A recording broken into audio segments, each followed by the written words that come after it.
स्वास्थ्य ही जीवन है, स्वास्थ्य ही धन है, स्वास्थ्य से परे ना खुशी ना अमन है। नमस्कार, स्वागत है आप सभी का दूरदर्शन समाचार उत्तराखंड के खास कार्यक्रम साप्ताहिक संवाद में, जहां आज हम चर्चा करने जा रहे हैं प्रधानमंत्री जन औषधि परियोजना के बारे में।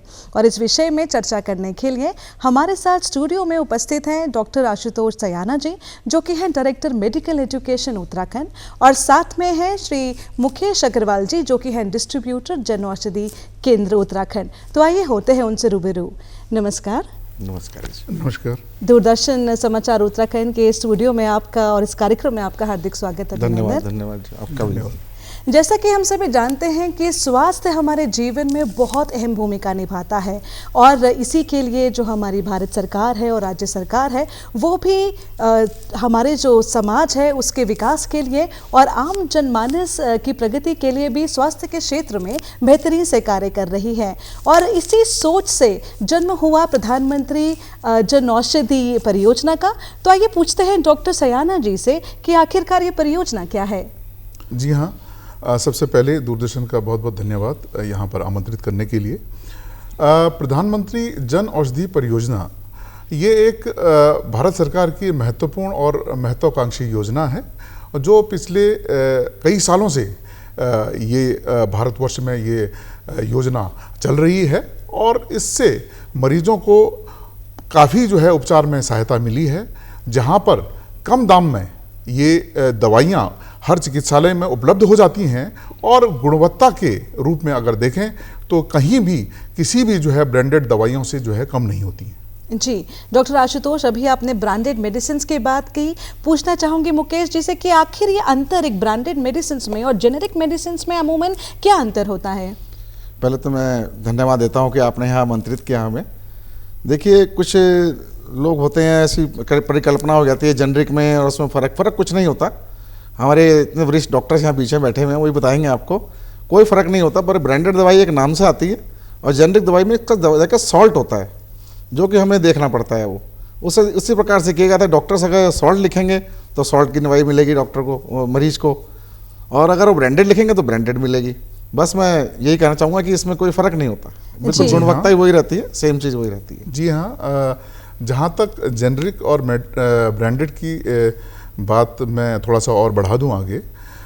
नेशनल मेडिकल कमीशन, जो कि सभी चिकित्सकों के नियमों का और जो भी गाइडलाइंस हैं उनको जो है अनुपालन करवाता है, और इस गाइडलाइंस के अनुसार हमें जो भी चिकित्सकों को जेनेरिक मेडिसिन को ही प्रिस्क्राइब करने का एक जो है दिशा निर्देश है। तो इस प्रकार से सभी चिकित्सकों को जेनेरिक मेडिसिन को उसी नाम से ही लिखना पड़ेगा, उस सॉल्ट के नाम से। और कभी कभी जो है ब्रांडेड नाम से भी जो है चिकित्सक लिख देते हैं, तो उसमें जो है ये एनएमसी की तरफ से और हमारे जो काउंसिल की तरफ से जो है इस पर मनाही है। और हम फिर भी जो है हमेशा बीच बीच में हिदायत देते रहते हैं कि ताकि गरीब मरीजों को, ज़रूरतमंद मरीजों को अच्छी से अच्छी दवाइयाँ उस जेनेरिक नाम से, उस सॉल्ट के नाम से उपलब्ध हो सके, ताकि मरीजों को कम दाम में अच्छी गुणवत्ता वाली दवाइयाँ मिल सके। बिल्कुल डॉक्टर आशुतोष, और पूछना चाहेंगे कि हम उत्तराखंड की यदि बात करें तो यहाँ पे कितने हमारे जन औषधि केंद्र खुले हुए हैं, अगर हम वर्तमान की बात करें? उत्तराखंड में मैम 317 जन औषधि केंद्र अभी चल रहे हैं, और देहरादून में अगर राजधानी की हम बात करते हैं तो 79 अभी इसमें चल रहे हैं इसमें, और अभी खुल रहे हैं। अभी प्रधानमंत्री जी ने घोषणा करी है कि 15,000 जन औषधि केंद्र पूरे भारतवर्ष में खुले हैं, जो उसको 25,000 किए जाएंगे। तो बहुत तेजी से कार्य चल रहा है, सभी का सहयोग मिल रहा है। बिल्कुल, और इतनी खुशी की बात है कि स्वरोजगार की यदि बात करें, सेल्फ एम्प्लॉयमेंट की यदि बात करें, तो ये भी एक बहुत अच्छा करियर मैं देखती हूँ कि जो हमारे हमारे जो नए बच्चे हैं जो मेडिकल की पढ़ाई करते हैं, फार्मेसी करते हैं, उसके बाद वो भी अपना जन औषधि केंद्र खोलना चाह रहे हैं। तो मैं जानना चाहूँगी कि इसका प्रोसेस क्या है, कैसे हम आवेदन कर सकते हैं? यदि मैं स्वयं खोलना चाहूँ तो वो क्या मापदंड होंगे जो कि मुझे फॉलो करने पड़ेंगे? भारत सरकार ने बहुत सरल तरीका इसका बनाया हुआ है। आप प्रधानमंत्री जन औषधि की एक वेबसाइट है, उसमें जाइए और उसमें अपने विजिट करके उसमें आपने फॉर्म वगैरह फिल कर दीजिए। वहाँ से आपको एक अप्रूवल लेटर जारी होगा जो आपके पास आएगा। उस अप्रूवल लेटर को आप ड्रग ऑफिसर पे जाएंगे, ड्रग लाइसेंस बनवाएंगे, उसके बाद आपको दोबारा से वहाँ भेजना पड़ेगा। उसके बाद मेल आएगी हमारे पास, और आपका जन औषधि केंद्र खुल गया। सिंपल सा प्रोसीजर है। इसमें बहुत सारी चीज़ छूटें भारत सरकार ने दी हुई हैं, जैसे कि महिलाओं के लिए, दिव्यांगों के लिए और पूर्व सैनिकों के लिए 2 लाख रुपए की एक मुश्त राशि भी दी जाती है जी। जिससे वो और अपनी दवाइयाँ खरीद सके, चला सके। और 20,000 रुपये का इसमें अलग से मार्जिन दिया हुआ है और 20% का मार्जिन अलग दिया हुआ है। 20,000 रुपये महीना आप ऐसे ले सकते हैं, 10,000 रुपये तो आपको मिलेंगे। आप 1 लाख रुपये की दवाई अगर खरीदते हैं और अपने स्टोर में रखते हैं तो आपको 10,000 रुपये उसके मिल जाएंगे। उसके बाद आप 200 किस्म की दवाइयाँ अपने पास रखते हैं तो 10,000 फिर मिल जाएंगे आपको। तो 20,000 तो आपके पक्के हो गए और 20% का सरकार उसमें मार्जिन देती है तो 20,000 वो हो गए, 40,000 रुपये आपको महीने में मिल जाते हैं। इससे बढ़िया रोजगार के साथ सेवा भी मिलती है और काम भी बहुत अच्छा है। तो हमारे जितने फार्मासिस्ट भाई बहन हैं जो रोजगार के लिए घूमते फिरते हैं तो उनके लिए बहुत अच्छा अवसर है ये कि वो कर सकते हैं। जी, इसमें मैं एक बात और जोड़ना चाहता हूँ। मैं आपने जिस तरीके से बाहर जो है बाजार में, मार्केट में, वहाँ पर जो है किस तरीके से रोजगार के उपाय हो सकते हैं हमारे राज्य में, उसकी बात बताई। और साथ ही मैं ये कहना चाहता हूँ कि हमारे जितने भी राजकीय चिकित्सालय हैं, सरकारी चिकित्सालय हैं, उस परिसर में भी हमने जो है इस जन औषधि केंद्र को खोलने के हमने काफ़ी जो है बढ़ावा दिया। और इसको खोलने के तरीके से मैं एक बताना चाहूँगा कि जैसे कि जितने भी हमारे मेडिकल कॉलेज हैं वहाँ पर सभी जो है ये जन औषधि केंद्र हैं। और दून मेडिकल कॉलेज में, देहरादून में 3 जो है जन औषधि केंद्र हैं। एक में हमने जो है रेड क्रॉस के माध्यम से खुलवाया है और दूसरा जो है हमने किसी चैरिटेबल ऑर्गेनाइजेशन के माध्यम से करवाया है और हम टेंडर प्रोसेस से भी जो है इसको खुलवा सकते हैं। और इस प्रकार हमारे राज्य में जितने भी सरकारी चिकित्सालय हैं सभी में जो है लगभग जो है जन औषधि खुल रहे हैं और खुल चुके हैं। और इस प्रकार से हमें राज्य में हम जहाँ पर हमारी जनता जो उपचार के लिए आते हैं उनको इन सस्ती दवाइयों का फ़ायदा मिलता है, लाभ मिलता है। साथ ही रोज़गार के भी जो है अवसर राज्य के फार्मासिस्ट इनको जो है मिल जाता है। जी, हम आपसे चर्चा जारी रखेंगे। फिलहाल दर्शकों, समय हो चला है दूरदर्शन समाचार उत्तराखंड की छोटी सी एक प्रस्तुति का, तो आइए देखते हैं। स्वास्थ्य प्रत्येक नागरिक का मौलिक अधिकार है। भारत में लाखों लोग उच्च दवा कीमतों के कारण आवश्यक चिकित्सा सुविधाओं से वंचित रह जाते हैं। इस समस्या के समाधान के लिए भारत सरकार ने प्रधानमंत्री भारतीय जन औषधि परियोजना PMBJP की शुरुआत की, जिससे आम जनता को किफायती और गुणवत्तापूर्ण जेनेरिक दवाएं उपलब्ध कराई जा रही है। प्रधानमंत्री भारतीय जन औषधि परियोजना को मूल रूप से वर्ष 2008 में शुरू किया गया था। वर्ष 2015 में इस योजना का विस्तार किया गया और इसका नाम बदलकर प्रधानमंत्री भारतीय जन औषधि परियोजना रखा गया। इस योजना का उद्देश्य सस्ती और उच्च गुणवत्ता वाली जेनेरिक दवाइयों को आम जनता तक पहुंचाना है, ताकि कोई भी व्यक्ति सिर्फ महंगी दवाओं की वजह से उचित इलाज से वंचित न रह जाए। प्रधानमंत्री जन औषधि योजना भारत के प्रधानमंत्री द्वारा 23 अप्रैल 2018 को घोषित एक योजना है। 2014 से 15 में जन औषधि योजना का नाम बदलकर प्रधानमंत्री भारतीय जन औषधि परियोजना कर दिया गया। इस योजना में सरकार द्वारा उच्च गुणवत्ता वाली जेनेरिक दवाइयों के दाम बाजार मूल्य से कम किए जा रहे हैं। सरकार द्वारा जन औषधि स्टोर बनाए गए हैं, जहां जेनेरिक दवाइयां उपलब्ध करवाई जा रही है। जेनेरिक दवाइयां ब्रांडेड या फार्मा की दवाइयों के मुकाबले सस्ती होती है, जबकि प्रभावशाली उनके बराबर ही होती है। प्रधानमंत्री जन औषधि अभियान मूलतः जनता को जागरूक करने के लिए शुरू किया गया है, ताकि जनता समझ सके कि ब्रांडेड मेडिसिन की तुलना में जेनेरिक मेडिसिन कम मूल्य पर उपलब्ध है। साथ ही इसकी क्वालिटी में किसी भी तरह की कमी नहीं है। यह जेनेरिक दवाएं मार्केट में मौजूद हैं, जिन्हें आसानी से प्राप्त किया जा सकता है। यह परियोजना गरीब और मध्यम वर्ग के लोगों के लिए वरदान साबित हो रही है, क्योंकि महंगी दवाओं का बोझ कम हुआ है। मेरे को थोड़ी रिस्ट में प्रॉब्लम आई थी, तो मैंने ऑर्थोपेडिक को दिखाया, तो उन्होंने कुछ दवाई लिख के दी थी, तो जो लगभग दी है सारी जन औषधि में यहाँ पे मिल जाती है और फ्री ऑफ कॉस्ट मिलती है। बस एक दवाई बाहर से लेनी पड़ रही है, बाकी तो मैक्सिमम सभी मिल जाती है और ये अच्छी सुविधा उपलब्ध कराई है। यहाँ पर जो भी सरकारी योजनाएं चल रही है, बहुत अच्छी व्यवस्थाएं हैं, दवाइयाँ मिल रही है सभी लोगों को और ट्रीटमेंट जो भी व्यवस्था अच्छा चल रहा है। किसी को जुड़े रहने की बहुत अच्छी व्यवस्थाएं हैं। सरकार ने जो भी इसमें प्रयास किए बहुत बढ़िया है। ग्रामीण और दूरस्थ क्षेत्रों में दवाओं की उपलब्धता बढ़ी है। जन औषधि केंद्र खोलकर युवाओं और उद्यमियों को स्वरोजगार के अवसर दिए जा रहे हैं, क्योंकि इसके द्वारा निरंतर बचत होती है। जन औषधि केंद्रों में उपलब्ध दवाइयों को केवल WHO GMP सर्टिफाइड दवा उत्पादक कंपनियों से ही खरीदा जाता है और जन औषधि केंद्रों पर बिक्री के लिए बेचने से पहले इन दवाइयों के प्रत्येक बैच को NABL प्रत्यायित प्रयोगशालाओं में प्रशिक्षण कराया जाता है। वित्त वर्ष 2021-22 में 893.56 करोड़ रुपए की दवाइयां जन औषधि केंद्रों के माध्यम से बेची जा चुकी है और पिछले 8 वर्षों में जन औषधि केंद्रों की संख्या में लगभग 100 गुना वृद्धि हुई है। यही नहीं, महिला स्वास्थ्य सुरक्षा का संज्ञान लेते हुए भारत सरकार ने जन औषधि सुविधा सैनिटरी पैड सभी जन औषधि केंद्रों में सस्ते दामों पर उपलब्ध कराया है। जन औषधि सुगम मोबाइल एप्लीकेशन भी लॉन्च किया गया है, जो अब गूगल प्ले स्टोर एवं एप्पल स्टोर पर उपलब्ध है। MyGov पोर्टल के माध्यम से जागरूकता उत्पन्न करने के लिए 7 करोड़ से अधिक संदेश भी भेजे गए और 300 स्थानों पर एक मध्यम रूप से सामुदायिक रेडियो स्टेशन का उपयोग संदेश फैलाने और जन जागरूकता उत्पन्न करने के लिए किया गया। Bureau report, Doordarshan news, Uttarakhand. तो दर्शकों, दूरदर्शन समाचार की इस विशेष प्रस्तुति के उपरांत पुनः आपका हार्दिक स्वागत, अभिनंदन। हमारे साथ स्टूडियो में उपस्थित हैं डॉक्टर आशुतोष सयाना जी और साथ में है मुकेश अग्रवाल जी। तो आइए अपनी चर्चा जारी रखते हैं।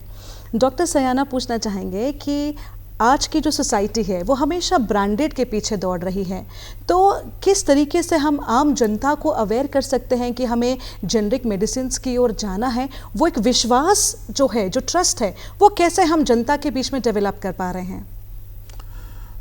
देखिए, इसमें 2 चीज़ें हैं।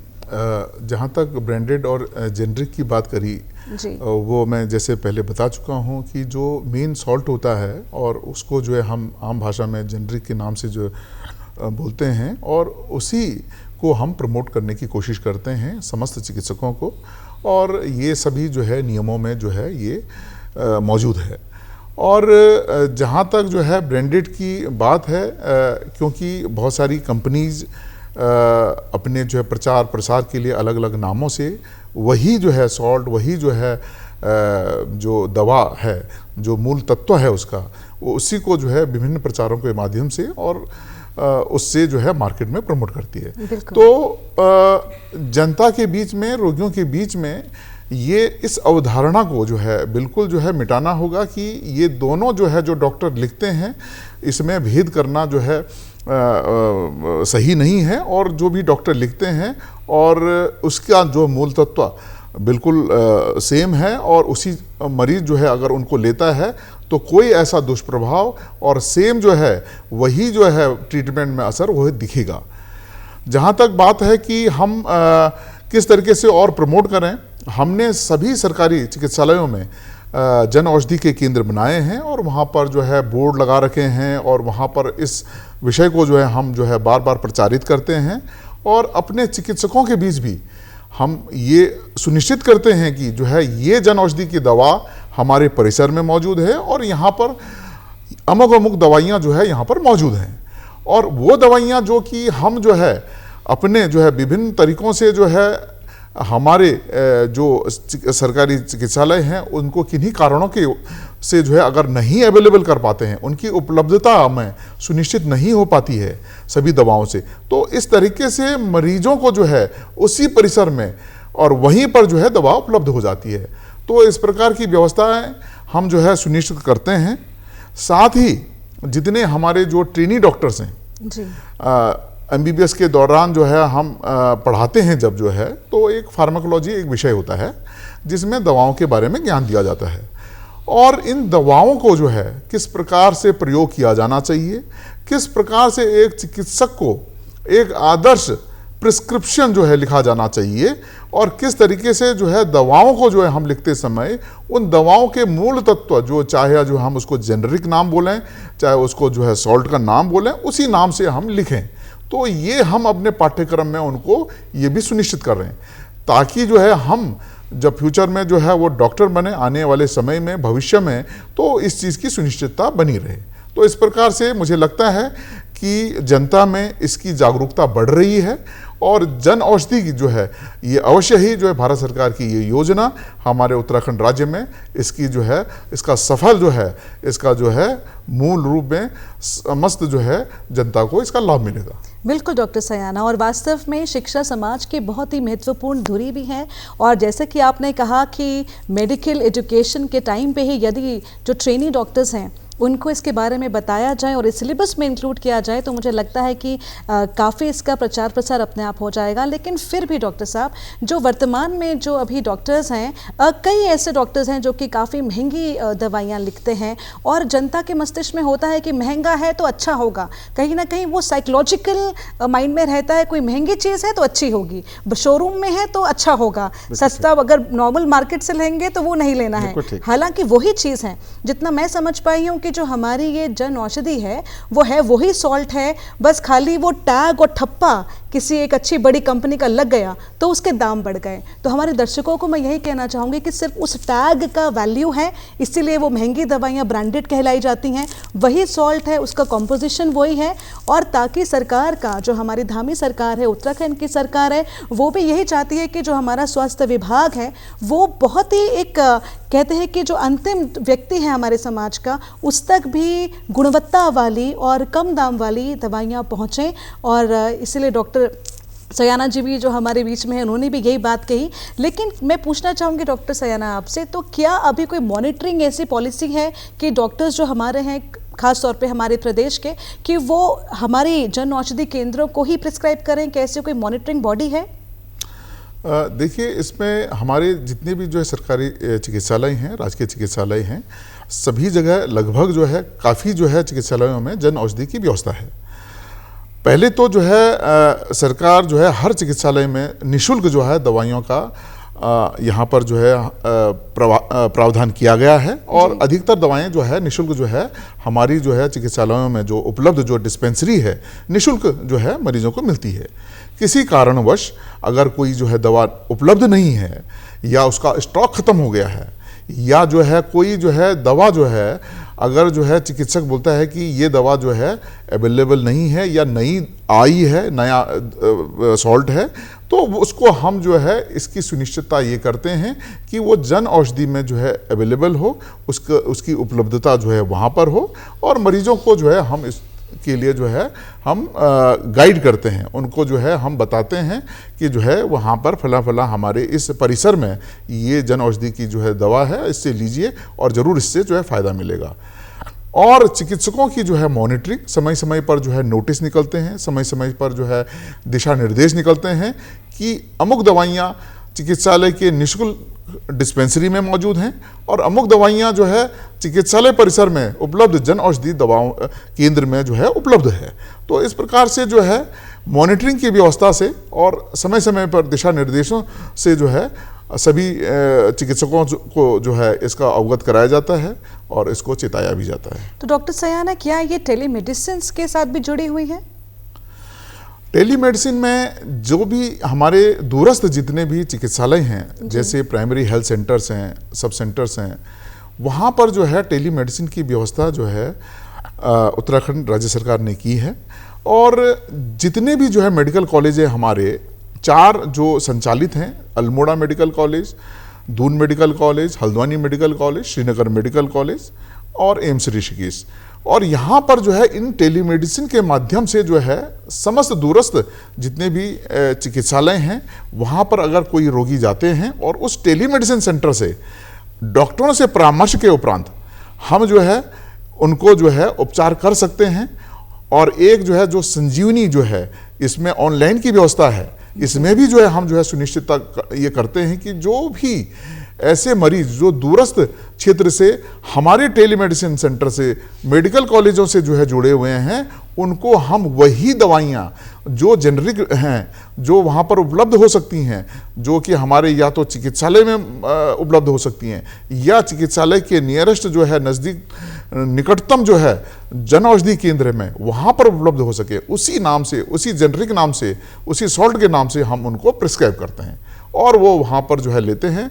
मुझे लगता है कि इस टेली मेडिसिन की व्यवस्था से और जन औषधि केंद्र की जो है अधिक से अधिक जो है अगर खुल जाएं, मुझे लगता है कि हमारे जो है दूरस्थ क्षेत्रों के जितने भी जो है मरीज हैं उनको जो है बार बार जो है अनावश्यक अन्य बड़े चिकित्सालयों में आने की ज़रूरत नहीं है। वहीं पर जो है उचित इलाज, उचित दवा जो है का प्रबंधन हो सकेगा। जी बिल्कुल। मुकेश जी, पूछना चाहेंगे आपसे कि आप तो डिस्ट्रीब्यूटर हैं और उत्तराखंड में नहीं पूरे भारत में, तो उत्तराखंड के अगर हम लोग ज्योग्राफिकल कंडीशंस की बात करें तो काफ़ी क्रिटिकल है, तो क्या चैलेंजेस आपको आते हैं जब आप पहाड़ों में मेडिसिन को डिस्ट्रीब्यूट करते हैं? तो मैं चाहूँगी उसके बारे में आप बताएं। मैम, पहले तो हमें बहुत चैलेंजेस हमने दिखे हैं, क्योंकि कुछ सड़कें टूट जाती हैं, पहाड़ों में बरसात होती हैं, कोई बर्फ़बारी हो जाती है, तो लेकिन फिर भी हम लोग कर लेते हैं। 2 व्हीलर भी यूज़ करते हैं हम लोग अपने ऐसी कुछ हमने कर रखा है कि अपने व्हीकल से जाते हैं, ट्रांसपोर्ट भी भेजते हैं। ट्रांसपोर्ट भी नहीं जा पाता उन सड़कों पे दुर्गम क्षेत्रों में, तो अपने 2 व्हीलर से वहाँ दवाइयाँ उनको प्रोवाइड कराते हैं अस्पताल में, लेकिन जाते ज़रूर हैं, पहुँचाते ज़रूर हैं हम लोग। बिल्कुल। ऐसे ही कोरोना काल में, जैसे 2020 में कोरोना काल हुआ था, तब जन औषधि एक संजीवनी बन के उभरी थी। हमारे प्रधानमंत्री जी ने ये लागू करी थी और बहुत महत्वाकांक्षी उनकी ये है कि आखिरी व्यक्ति तक को दवाइयाँ मिले उनको। तो कोरोना किट हमने लोगों ने डिस्ट्रीब्यूट करी, बहुत सस्ती 102 रुपये की कोरोना किट उस टाइम थी हमारी, जो बाज़ारों में तो बहुत ज़्यादा महंगी थी। वो लोगों को हमने दी है, प्रोवाइड कराई है, अपने चैरिटेबल ट्रस्ट के माध्यम से भी हमने उनको फ्री प्रोवाइड कराई वहाँ पे। तो ये सब चीज़ें चलती हैं, लेकिन ये कि ये योजना जो है ये अपने में एक क्रांति है। बिल्कुल। और इसकी कुछ मोबाइल एप्लीकेशन भी है, और ये इसकी एक सुगम ऐप आती है जी। उस सुगम ऐप में आप जाएंगे, आप सारा उसमें डाटा आपको मिल जाएगा कि जैसे कि आपको ब्रांडेड डॉक्टर ने कोई दवाई लिखी है, वो नंबर उसमें दवाई का नाम उसमें फीड करेंगे, उसका जेनरिक सॉल्ट लिखा हुआ आ जाएगा, वो आप देख सकते हैं, जन औषधि केंद्र में मिल जाएगा। फिर आप इसमें ये देख सकते हैं लोकेशन कि जन औषधि केंद्र मेरे आसपास कौन सा जन औषधि केंद्र है, बिल्कुल, और उसमें कौन सी दवाई अवेलेबल है, ये भी उसमें पता लग जाता है। तो बहुत सरलता, बहुत बढ़िया ऐप है, आपने सबको लोड करनी चाहिए, सुगम ऐप। जी बिल्कुल। तो दर्शकों, आपने सुना कि सुगम एप्लीकेशन है जो कि आपके प्ले स्टोर में और एप्पल स्टोर में भी अवेलेबल है, उसको आप डाउनलोड करके सारी इन्फॉर्मेशन हम लोग ले सकते हैं। और एक बहुत ही चीज़ हमने देखी होगी कि चुनाव के टाइम पे कि बच्चों को भी एजुकेट किया जा रहा है, अवेयर किया जाता है। तो मैं चाहूँगी डॉक्टर आशुतोष जी से ये पूछना कि आपके अनुसार यदि हम बच्चों को छोटे से ही अगर इसके बारे में भी नॉलेज दें या एक करिकुलम में ऐड करें, तो आपका क्या ख्याल है कि बचपन से ही जो छोटे बच्चे पढ़ रहे हैं उनको भी इसके बारे में नॉलेज हो जाएगी? जी हाँ, कुछ जो है कॉमन जो है ड्रग्स होती हैं जी, जिसको जो है ओवर द काउंटर OTC जो है ड्रग्स होती हैं, जो कि हर कोई जैसे कि एक उदाहरण के तौर पे हम सभी घरों में जो है बोलते हैं कि पैरासीटामोल ले आइए, या फला जो है किसी कंपनी का नाम ले करके जो कि आम प्रचलित होती हैं उनको ले आइए। तो अगर हम जो है ऐसी कॉमन मेडिसिन जिसमें कि जो है आमतौर पर हर घरों में लोग रखते हैं और जो है जो कॉमन नाम से जो है प्रचलित हैं, अगर इन कॉमन जो है जो दवाओं को जो है हम ये जन औषधि वाले जो ड्रग्स हैं उनके नाम से, उनके जेनरिक नाम से जो है हम अगर इसको प्रचारित करें, जन जागरूक करें, तो मुझे लगता है कि जो है हर घर में जो है ऐसे कॉमन दवाइयाँ, सामान्य दवाएं, जो सर्दी जुकाम बदन दर्द, ऐसी दवाइयाँ जो कि इजीली जो है लोग ले सकते हैं, तो बहुत ही जो है जनता को फायदा मिलेगा। जी मुकेश जी, आप मुझे बताइएगा कि समाज में तो एक ये धारणा होती है कि पर्टिकुलर सेगमेंट के लिए ही ये केंद्र खुले हैं, लेकिन मैं चाहूँगी कि आप भी एक संदेश के माध्यम से बताएं कि ये जो जनऔषधि केंद्र हैं जिसके पीछे आप लोग भी सरकार के साथ निरंतर कंधे से कंधा मिला के काम कर रहे हैं, सरकार का एक अपना रोल है और प्लस आप एज डिस्ट्रीब्यूटर्स प्राइवेट सेक्टर के साथ मिलके आप लोग बहुत अच्छा ये काम कर रहे हैं। तो जितने भी लोग सुन रहे हैं हमको, और मैं चाहूँगी वर्ड ऑफ माउथ से जो पब्लिसिटी की हमने बात कुछ देर पहले की थी कि आप लोग नहीं करते हैं, अमूमन होता क्या है दर्शकों कि ये सब हम जानते हैं कि विज्ञापन जो है बार बार जो कमर्शियल्स हम लोग देखते हैं कहीं ना कहीं हमारे मस्तिष्क में वो छाप छोड़ देता है, चाहे वो प्रोडक्ट अच्छा हो या ना हो। हमको दिखता है कि वो कई बार टीवी में आ रहा है, अखबार में बड़े बड़े विज्ञापन हम लोग देखते हैं, तो हमें लगता है ये चीज़ अच्छी है, सही है, लेकिन मैं चाहूँगी कि आप ही ज़रा दर्शकों को बताएं कि ऐसा नहीं है। दिखावे पे मत जाएं, उसकी गुणवत्ता पे जाएं, उसकी क्वालिटी में जाएं, उसके प्राइस कम है तो ये ना समझें कि ये कम है तो ये बेकार है। जी देखिए, जेनरिक दवाइयाँ तो पहले से आती थी, पहले से मार्केट में लॉन्च हो रखी हैं, चल भी रही हैं, लेकिन लोग वो लेते नहीं थे जब तक डॉक्टर ने उसमें कहता नहीं था। लेकिन जब से मोदी जी की गारंटी आई है, इस जनऔषधि की जेनरिक दवाइयों को ऐसा हो गया है 185% की बढ़त हो गई है 2 साल में। जो जनऔषधि केंद्र 5 थे वो 50 हो गए। बिल्कुल। इतनी ज़बरदस्त तरीके से लोगों ने अवेयरनेस उनके अंदर आई है, जागरूकता जागी है उनके प्रति, क्यों कि मोदी की गारंटी है कि दवाई ठीक होगी, अच्छी होगी, तो लोग ले रहे हैं।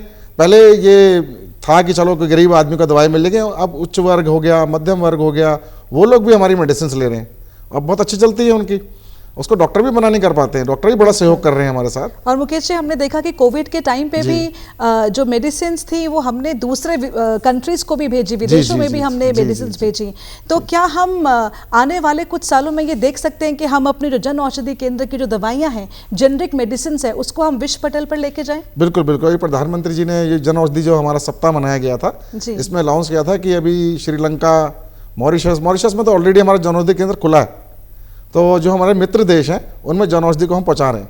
बिल्कुल। हाँ जी। और अभी हम बिल्कुल, और जन औषधि सप्ताह की यदि बात करें तो क्या क्या एक्टिविटीज हम लोग करते हैं? जन औषधि सप्ताह एक जागरूकता सप्ताह होता है, इसमें बच्चों को एजुकेशन करना होता है, एक परिचर्चा होती है, महिलाओं के साथ संवाद होता है, फिर कुछ मेडिकल कैंप लगाते हैं, हम लोगों को बताते हैं, डॉक्टर्स को बताते हैं जाके कि दवाइयाँ लीजिए आप। फिर प्रधानमंत्री जी का लास्ट में अभिभाषण होता है, वो भी हमारे अंदर जो है लोहा पैदा करते हैं, ऊर्जा पैदा करते हैं कि आप अच्छा काम करो, ऐसे बढ़ो, ऐसे करना चाहिए, अपने प्लानिंग बताते हैं हमें।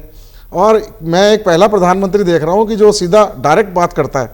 जी। अभी हमारे पिछले जो स्वास्थ्य मंत्री थे माननीय श्री मनसुख भाई जी, वो हमारे स्टोरों पे आए थे, देहरादून आए थे। नहीं, बहुत अच्छा है। अभी माननीय नड्डा जी हैं, वो हमसे जूम मीटिंग करते हैं, उनसे पूछते हैं आपको कोई परेशानी तो नहीं है, किसी मामले में कोई दिक्कत तो नहीं है, तो हम उनको बताते हैं और वो परेशानी हमारी दूर कर देते हैं। बिल्कुल। डॉक्टर सयाना, अगर हम स्वास्थ्य विभाग उत्तराखंड की बात करें तो ये सभी जनता का मैं कहूँगी कि पसंदीदा विभाग है, क्योंकि सभी की मुश्किलें आसान ये विभाग करता है, बहुत ही अहम भूमिका ये विभाग निभाता है।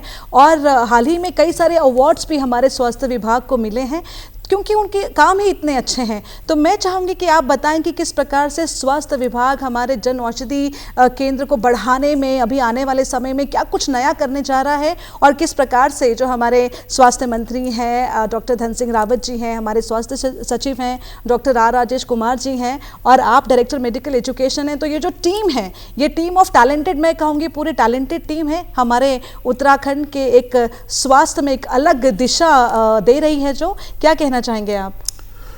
जी हाँ, उत्तराखंड सरकार की तरफ से जिस तरीके से जो है जागरूकता बनाई जा रही है जन औषधि केंद्रों के लिए, और मैं माननीय मुख्यमंत्री जी का धन्यवाद करता हूं, माननीय चिकित्सा स्वास्थ्य मंत्री जी का धन्यवाद करता हूं कि उन्होंने जो है जो जन औषधि केंद्रों की जो है संख्या बढ़ाई है, और भी जो है योजना चल रही है, और भारत वर्ष और हमारे उत्तराखंड राज्य में मरीजों की जो है विश्वसनीयता जो है इस केंद्रों के प्रति, जन औषधि केंद्रों के प्रति बढ़ी है, और मुझे लगता है कि निश्चित ही जो है जनता को और भी जो है इसका लाभ मिलेगा। आपसे चर्चा करके बहुत आनंद आया, बहुत कुछ सीखने को मिला।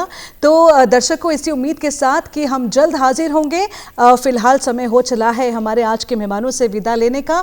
डॉक्टर आशुतोष सयाना जी और श्री मुकेश अग्रवाल जी हमारे बीच में थे। तो दर्शक को चलते चलते कहना चाहूँगी कि स्वास्थ्य ही है हमारे जीवन का आधार, और अच्छा स्वास्थ्य रहे आपका बरकरार।